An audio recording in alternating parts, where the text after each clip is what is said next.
আসসালামু আলাইকুম রহমতুল্লাহ বারকাতুহু। কেমন আছেন সবাই? আশা করি সবাই ভালো আছেন, সুস্থ আছেন। আলহামদুলিল্লাহ আমরাও অনেক ভালো আছি, সুস্থ আছি। সোনালী রান্নাঘর উইথ ভিলেজ ফুড চ্যানেলে আপনাদের প্রত্যেককে স্বাগত জানাই। আজকে আমি তৈরি করেছিলাম চিকেন পোলাও রেসিপি, আর সেটাই আজকে আমি আপনাদের সঙ্গে শেয়ার করব কিভাবে ঝরঝরা করে চিকেন পোলাও তৈরি করবেন, যেটা খেতে অনেকটা সুন্দর হবে, কিন্তু খুব তাড়াতাড়ি তৈরি হয়ে যাবে, আর ছোট থেকে বড় সবাই কিন্তু পছন্দ করবে। তো এই ধরনেরই একটা চিকেন পোলাও রেসিপি আপনাদের সঙ্গে আমি শেয়ার করব। তো চলুন দেখে নেওয়া যাক কীভাবে আমি তৈরি করেছিলাম এই চিকেন পোলাও রেসিপিটা। তো চিকেন পোলাওটা আমি এই কড়াইয়ের মধ্যেই তৈরি করব। তার জন্য কড়াইটা কিন্তু গ্যাসে বসিয়ে দিলাম, তারপরে সর্ষের তেল দিয়ে দিলাম। সর্ষের তেলেই আমি তৈরি করব। তো সর্ষের তেল দিয়ে দিলাম অনেকটা পরিমাণে।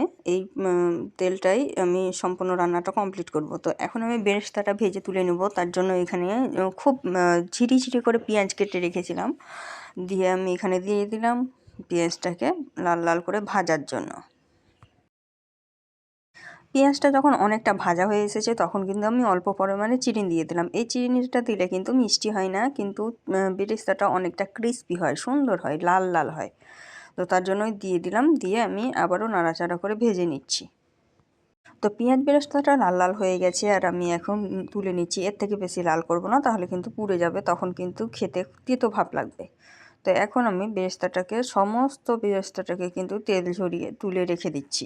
তো পেঁয়াজ বেরেস্তাটাকে তুলে একটা থালার মধ্যে আমি ছড়িয়ে দিলাম। এইভাবে ছড়িয়ে দিলে কিন্তু সুন্দর মুচমুচে হয়, ক্রিস্পি হয়। তো পেঁয়াজ বেরেস্তা সাইডে রেখে দিলাম। এখন এই তেলের মধ্যে আমি আলুগুলো ভেজে নেব। তো এখানে আমি মিডিয়াম সাইজের আলুগুলোকে দুই ভাগে কেটে নিয়েছি।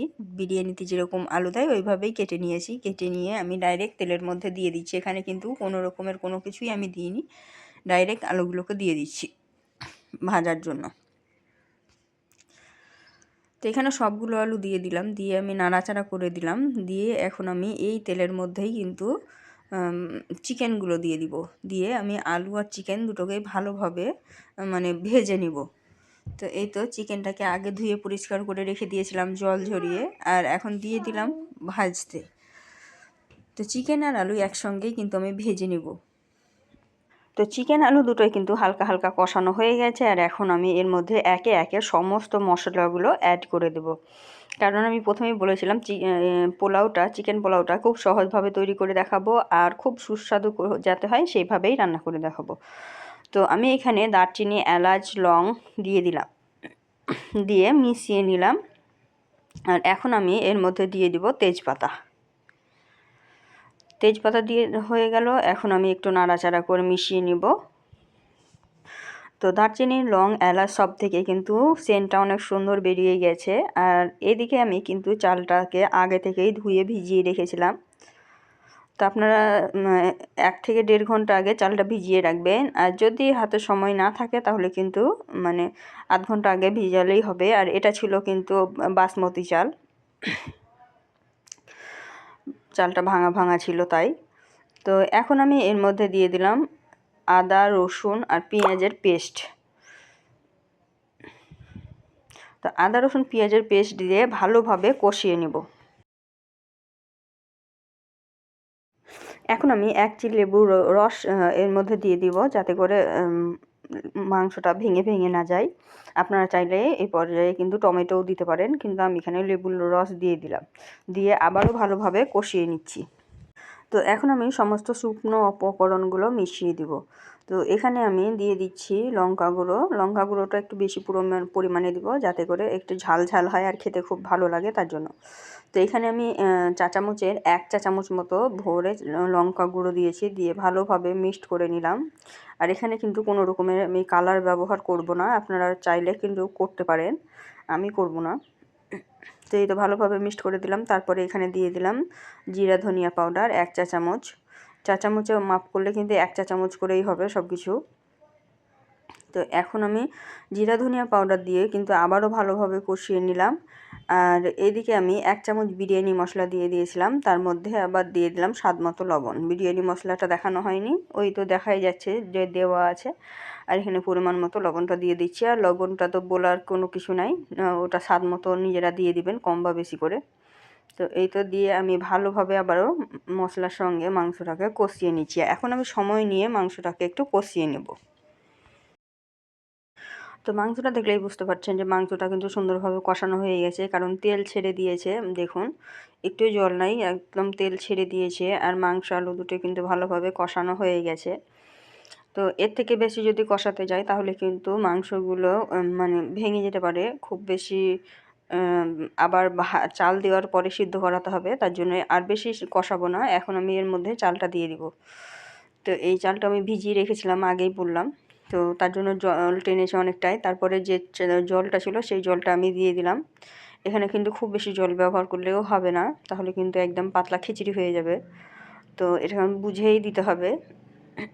আমি এখানে জল ব্যবহার সেরকম না করিনি বললেই চলে, যেহেতু আমি চালটা ভিজিয়ে রেখেছিলাম যে জলে, সেই জলটাই দিয়েছিলাম। বাকি ছোটো বাটির 1 বাটি মতো জল দিয়েছিলাম, তাতেই কিন্তু হয়ে গেছে। যেহেতু চালটা আগে থেকে ভেজানো ছিল, তো চালটাকে নাড়াচাড়া করে দিয়ে আমি এই তো দেখতেই পাচ্ছেন ভালোভাবে নাড়াচাড়া করে দিলাম, দিয়ে দেখে নিলাম জলের আইডিয়াটা। তো এখানে আরেকটু জল লাগবে, তার জন্য কিন্তু আমি আরেকটু জল অ্যাড করে দিয়েছি। এই রান্না কিন্তু পুরোটাই একদম লো আঁচে হবে। তো দেখতেই পাচ্ছেন আমি ঢাকা দিয়ে 2 মিনিট রান্না করে নিয়েছি, নিয়ে আমি নাড়াচাড়া করে দিয়েছি। এটা কিন্তু বারবার নাড়াচাড়া করে দিতে হবে, নাহলে কিন্তু তলায় লেগে যেতে পারে, তখন কিন্তু পুরো ভাব লাগবে, খেতে ভালো লাগবে না। তার জন্য কিন্তু আমি বারবার নাড়াচাড়া করে দিয়েছি, আর আপনাদেরকেও কিন্তু বারবার নাড়াচাড়া করে এটা তৈরি করে নিতে হবে, আর সাবধানে নাড়াচাড়া করে দিতে হবে। তো নাড়াচাড়া করে দিয়ে আমি ঢাকা দিয়ে দিয়েছি, আর এটা কিন্তু ঢাকা দিয়েই কিন্তু রান্নাটা কমপ্লিট করতে হবে। তো একটু পরে আমি আপনাদেরকে দেখাচ্ছি। দেখুন একদম পুরো জলটা টেনে নিয়েছে, আর ভাতটা দেখুন অর্ধেকটা হয়ে গেছে ভাত। তো এখন আমি আবারও নাড়াচাড়া করে দিচ্ছি দেখুন, আর এটা কিন্তু একদম লো আঁচে হবে। তো দেখেই বুঝতে পারছেন আমি কিন্তু হালকা হাতে নাড়াচাড়া করছি, আপনারাও কিন্তু এভাবে হালকা হাতেই নাড়াচাড়া করে দিবেন, নাহলেও কিন্তু সবগুলো ভাত ভেঙে যাবে। তো তলা থেকে আমি ভালোভাবে নাড়াচাড়া করে দিলাম, দিয়ে আবার আমি ঢাকা দিয়ে দিব। এভাবে লো আঁচে ঢাকা দিয়ে ভাতটা রান্না করে নিতে হবে। ভাতটা হলে নিজেরাই বুঝতে পারবেন যে ভাতটা হয়ে গেছে। আবারও আমি আপনাদেরকে ঢাকনা তুলে দেখাচ্ছি দেখুন। ভাতটা কিন্তু অনেকটা ঝরঝরে আর পারফেক্ট হয়েছে। ভাতটা আমার হয়ে গেছে প্রায়। তো এখন আমি উপর থেকে ঘি দিয়ে দিলাম, দিয়ে যে বেরেস্তাটা ভেজে রেখেছিলাম সেটা দিয়ে দিলাম। তো আপনাদের কাছে যদি হাতের কাছে ঘি থাকে তো ঘি দিবেন, না হলে কিন্তু সাদা তেল অল্প করে দিয়ে দিবেন। ঘি দিলে স্বাদটা বেশি সুন্দর আসে, তার জন্য আমি ঘি দিয়ে দিয়েছি। তারপরে উপর থেকে 1 চামচ আমি বিরিয়ানি মশলা ছড়িয়ে দিয়েছি। তারপরে দেখুন লাস্ট ফিনিশিং একটু ঢাকা দিয়ে রেখে দিয়েছিলাম, দেখুন কত সুন্দর লাগছে দেখতে। এই তো, আর ভাতটা কতটা ঝরঝরা হয়েছে আর কতটা পারফেক্ট হয়েছে। এভাবে কিন্তু আপনারাও খুব সহজেই চিকেন পোলাও তৈরি করে নিতে পারেন। খেতেও খুব সুন্দর হয়, আর দেখতেও খুব সুন্দর হয়, আর ছোট বড় সবাই কিন্তু পছন্দ করবে। তো চিকেন পোলাওটা আমার রেডি হয়ে গেছে, তবুও কিন্তু আমি মশলাটা আর বেরেস্তাটা ঘিটা সবকে মিশিয়ে দিলাম, দিয়ে অফ করে দিয়েছি গ্যাসটা। এখন আমি একটু দমে রেখে দিয়েছিলাম ঢাকা দিয়ে, তারপরে আমি আপনাদেরকে পরিবেশন করে দেখাচ্ছি। দেখুন কতটা ঝরঝরা হয়েছিল আর কতটা পারফেক্ট হয়েছিল চিকেন পোলাও রেসিপিটা। তো এইভাবে কিন্তু আপনারাও সহজেই তৈরি করে নিতে পারেন। তো আজকের রেসিপিটা যদি ভালো লেগে থাকে অবশ্যই লাইক শেয়ার কমেন্ট করে দেবেন, আর এই ধরনেরই আরও নিত্য নতুন রেসিপি দেখার জন্য আমার চ্যানেলটিকে অবশ্যই সাবস্ক্রাইব করে দেবেন, আর পাশে থাকা বেল আইকনটিকে প্রেস করে দেবেন। তাহলে আমার চ্যানেলের রেসিপিগুলো ছাড়ার সঙ্গে সঙ্গে আপনার কাছে নোটিফিকেশান পৌঁছে যাবে। তো তো এভাবে যদি কেউ পোলাও তৈরি করেন চিকেন পোলাও, তাহলে আমাকে কমেন্টে জানাবেন যে কেমন হয়েছিল। আমাকে তো খুবই ভালো লেগেছিল। তো আজকের রেসিপিটা এই পর্যন্ত। সবাই ভালো থাকবেন, সুস্থ থাকবেন। খোদা হাফিজ।